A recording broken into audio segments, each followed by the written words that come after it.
I've been getting a lot of signs lately that a lot of people consider me potentially the perfect partner.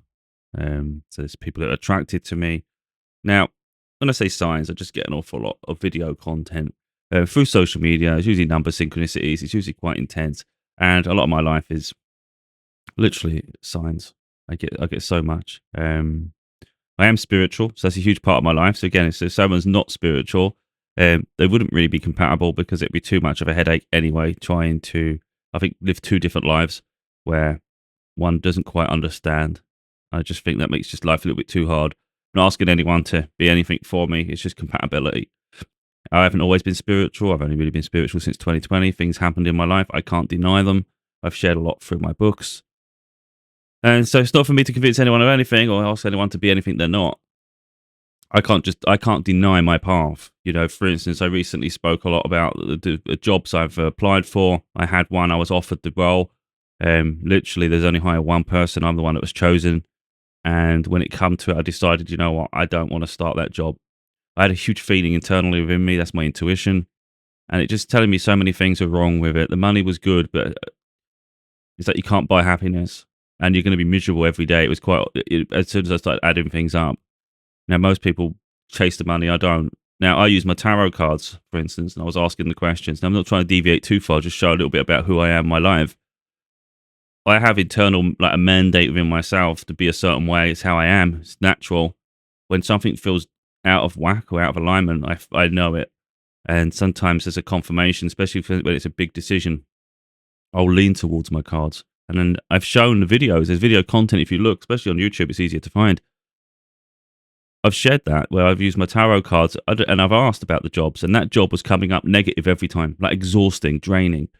And I was like, that's how I feel. And the cards are matching it. Then there's one I've recently just had I had to have training, I had to have a test thing on a forklift.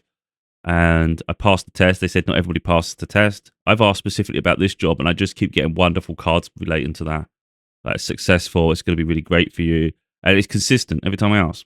Now, I'm not doing this to deviate too far. It's really just to show my path. You know, if someone doesn't believe any of that, it's just too much work. It really is. Doesn't mean they won't change perspectives in the future. It's just where are we in alignment? Now, the other side to me is this is what I just want to show. It's really important we don't put people on pedestals or I think over romanticize people. I am not for everyone. I don't pretend to be. I don't try to attract people. If anybody sees me, if anything, I try to rebuke people. I try to keep people at a distance. You know, I'm not a womanizer. I'm not someone that's interested in like being with like ridiculous amounts of people. It's just not in me. I'm very selective of where I place my energy. So I'm very different to the average person. But I don't. I'm not like that to try to make myself more desirable. You know, what would be the point? You know, so yeah, there's no way I am. There's no way I am compatible with many people. It's just the way my personality is. It would rub a lot of people the wrong way. So people may look in admiration at certain aspects of my life, but to live within my life, I think would be incredibly challenging for most people. Because I am incredibly stubborn, I am opinionated, I have a lot of confidence in myself. So I am sort of a lone wolf, really. So there is a level of a huge level of independence within myself. Doesn't mean I can't collaborate with people. Doesn't mean I don't take other people's opinions into consideration, their needs. So you know, I see like relationships as give and take. I think there is a level of that. Like, so it's not about just living. Everybody's living my way, or I'm living their way. But I do find a lot of people in relationships. One has to give up all of their sort of independence, all of their personality, if you like, and they end up becoming a mirror of the other person. You won't find that with me at all. So I'm a very strong, confident person on my own. Like I'm comfortable on my own. Doesn't mean I want to be alone forever, but someone that maybe expects people to yield and bow to them in some way, you would never get that with me. It's not going to happen. It never would. It would just be butting heads, and that's what I'm saying. So there's a lot of people I think that romanticize too much, but but actually being together would be a challenge for the wrong person. To the right person, it'd go beautifully. You know. allow me to work on my projects when I need to work on my projects. We can even collaborate on projects, because if everything's flowing in the same direction, then it can be incredibly beautiful. So like you're just supporting and uplifting each other, and that's what I talk about a lot. That's what I'm looking for in a relationship, not someone that's jealous, envious, trying to turn me into something I'm not, and not me trying to turn them into something they're not. It's this: you love each other for both of who you are, and then build each other up. And I think that's great, because then it's like you're just lifting each other as high as you can go. And that's not really having high expectations one way or another. Like, I'm not asking someone, for instance, I just want to be in love with someone because of who they are and their personality. I don't care what someone brings to the table. I'm not looking for someone to be wealthy. I'm not looking for someone to be popular. I'm not looking for someone to be creative. I'm not looking for any of that in someone. I just want someone who is honest, loyal, and high morals. They're just an incredible human being. That's what I'm looking for. Someone that just makes life better every day, just to have them in it. That's what I'm looking for. I'm not looking for someone that has to provide anything for me other than that. And likewise, I'm not looking for someone to seek any more than that from me. So like, I can be quite unstable at times because I'm following my own path. And sometimes that makes finances hard. So someone that's seeking wealth in this lifetime, perhaps in this lifetime I will be wealthy. There's a chance I'm going to be poor for the majority of it. Most people can't handle that. I can. Now, I wouldn't want to put someone at a disadvantage. I wouldn't want to put someone in a precarious situation. But at the same time, I do have my own path, and I'm not trying to make someone's life difficult. But I won't allow someone to hold my life up either, because sometimes it's those backward steps, those moments of hardships that build character. And it's through that character that we can change our lives, and then you don't know what comes of it in the future. So it may very well be those transitions through being poor, may perhaps even be perceived as less than, may be the thing that gives the breakthrough to wealth in the future. So, but I think if someone's only interested for the fool's gold, it's like you're foolishly chasing the wrong person, because I will be a disappointment to many people, and I accept that. Like I say, I have faith in what I do. I don't do it to try to be different. I don't do it to be awkward. I just follow my path, and if it leads me down challenging roads, then I take on that challenge. So like I say, there's no way I'm compatible with many people. It's not possible. It's just not. I'm not the average person. I'm not the average person at all. So although I have sort of high morals, integrity, I'm authentic, I always speak my truth, as you can see I'm doing here now. There's not a lot of people that could handle what I bring to the table, and I'm not asking anyone to handle it if they're not compatible anyway. So, like I said at the beginning, I actively do what I can to keep people at a distance, including sort of addressing a situation like this to sort of like preempt things well in advance. Don't put your expectations of a beautiful life on me, because it may be foolish. It may be foolish. For the right person, I'll hopefully be able to provide them with a beautiful life, because we're compatible, because your mind's in sync and you have the same morals. You can see why you do something, and you can understand it, and you can appreciate that. Just maybe be respected for it. To the wrong person, they will despise you for it, because you're not providing them the lifestyle they want. Like for instance, if you just look at my everyday, I am someone who just likes many different things, but there's never enough time in the day. I'm a bit of a, I am, well, not a bit, I am a homebody. I like being at home. Home is my sanctuary. Doesn't mean I don't like going on adventures. Doesn't mean I don't like holidays, but sometimes it's a bit of a push to get me to do it. So when I'm alone, I tend to get into my comfort zone a bit too often, too much sometimes. And like I said, there's so many things to distract me. I'm never really bored. If anything, I just never have enough time.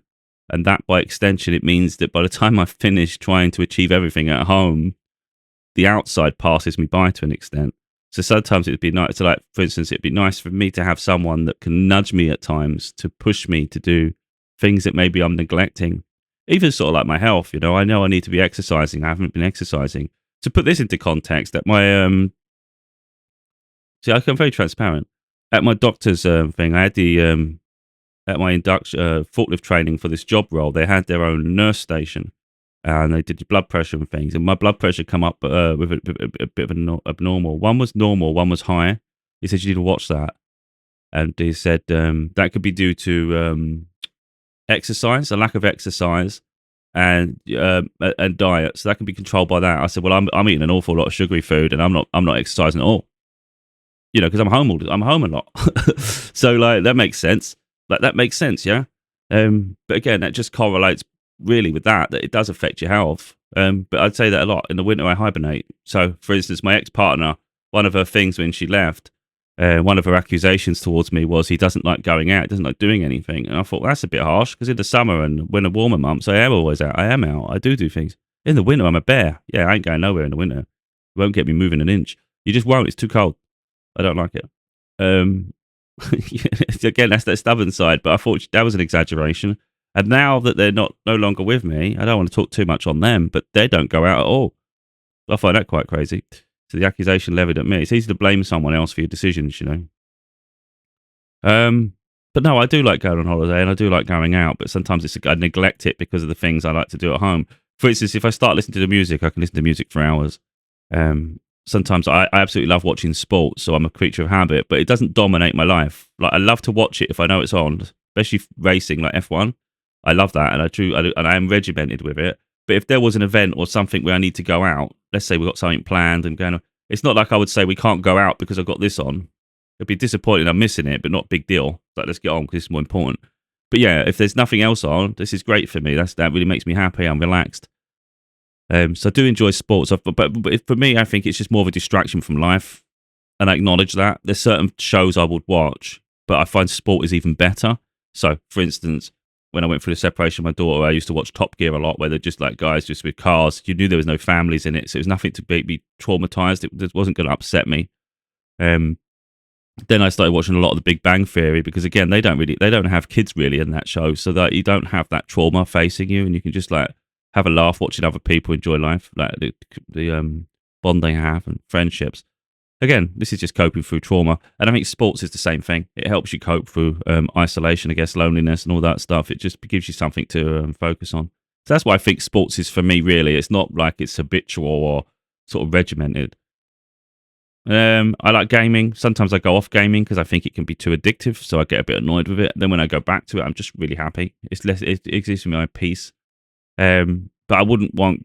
See, these little things I do, but I find that they're ways for me to cope. But I actually do enjoy it. But I wouldn't have it at the detriment of a relationship, for instance. I wouldn't want someone to try to remove it entirely or stigmatize it because it's like if I'm enjoying myself, I'm enjoying myself. It's not hurting anyone. Because I think everybody needs their own hobbies. If you rely too much on one person to satisfy and fulfill you, then that's really not healthy anyway. So you should be able to do things you enjoy. The other person should be able to do things they enjoy. But for the majority of the time, you should be able to come together, and it shouldn't be so hard to find time for each other. I think that's what a healthy relationship is to me. Is people have their own lives, but then when you come together, it's really, really beautiful and it's effortless and it's timeless. So, for instance, I'm a very much like I said, I'm very isolating. So They always say that I'm an introverted extrovert, so I could be the life of the party. I can make friends with a lot of people. I can get on really well with people in general, and I genuinely enjoy myself when I'm around the right people. But I also need an awful lot of time alone, so I am very distant with people. So if people try to see me too much, I find I put blocks on. I'm like, no, I'm busy this weekend, or I'm busy because I just want time for myself, you know. But of course, if you're in a relationship, I consider that as the part of the time for myself, you know. So it's not like I need to isolate myself, shut the door, and you can't come near me. It's more external people, and because I'm like that, I don't expect other people to be the same. So if someone wants loads of friends and things like that, I wouldn't deny someone friendships. It's like you have your own life. If that's part of life you want, that's your little bubble. And that's where the trust and loyalty comes in, though. You need to be able to trust someone that they can do all that, and you're not like jealous or like you're just concerned or anything, you know. Because you've got to have trust in people. If you don't trust them, there's no point. If I can't trust someone, there's no point having a relationship with them. You got to trust that people are going to be faithful. But at the same time, if someone doesn't want to be with you, I'm happy for people just to leave. Like, if you don't want to be with me, it's like, just be honest with me, though, and then we can just end it rather than make anybody suffer unnecessarily. Don't string someone along pretending just because you want to keep your options open. That's cruel. It's more humane to be honest and open about it, I think, and just explain where the problems are or where your heart is, if it's leaning somewhere else. That's fine. You know, some relationships tend to end. Most never last a lifetime, and that's life. Sometimes it's about having just different experiences, and it's just part of our journey. You know, it's not personal. But anyway, so many aspects to each of us. Of course, I'm only just touching a little bit on me, and it's like it's a lot about me that would just irritate the living shit out of most people. To be totally honest, and I think there's a lot about a lot of people that would irritate the life out of other people too. But a lot of people put on a facade, and I've never understood that.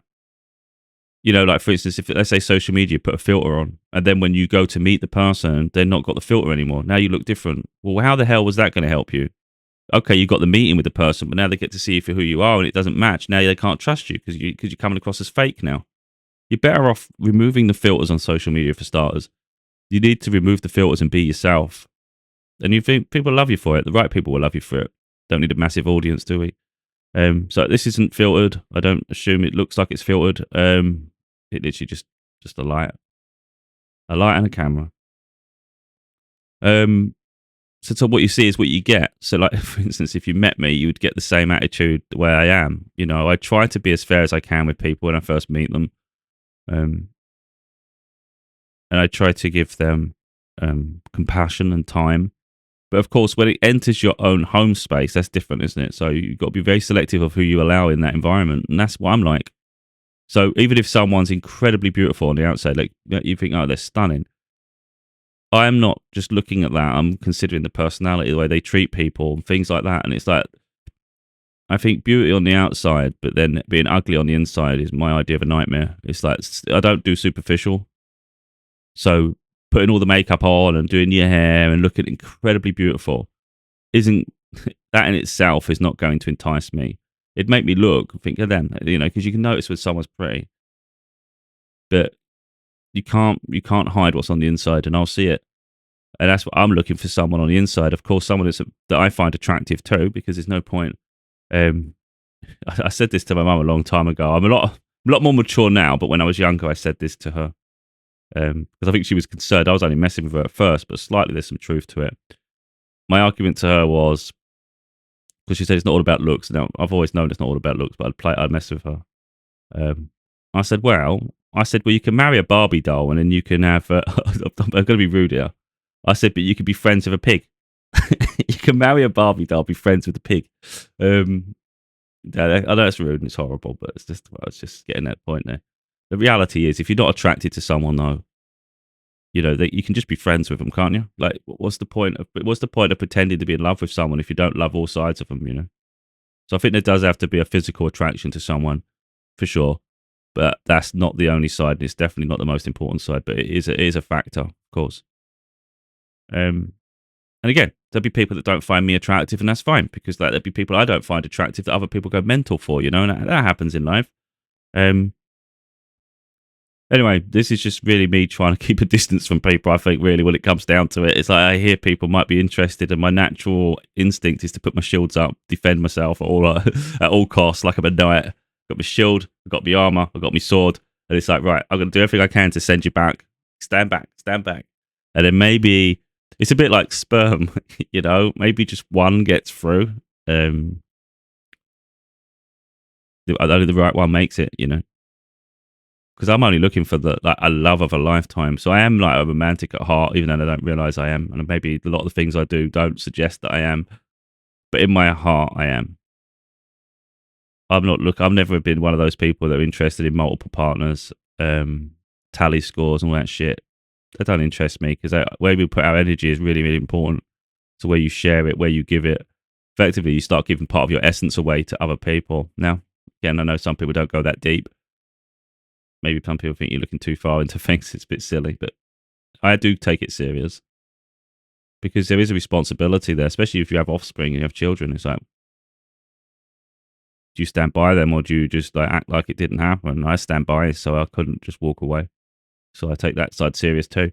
Yeah, I don't want to deviate too far, but I'm just looking for a love of a lifetime. And if it takes time to find that, it takes time to find that. Of course, I'm not getting any younger now. I'm like 42. It does get frustrating. But sometimes I just think to myself, I don't think there is someone out there for me. And it makes me sad. But I make peace with it because I know I'm awkward. I know I'm awkward because I'm challenging, because I'm stubborn. Yeah, I could reduce that, of course, and make myself more accepting, approachable, desirable. But because I'm stubborn, I don't want to.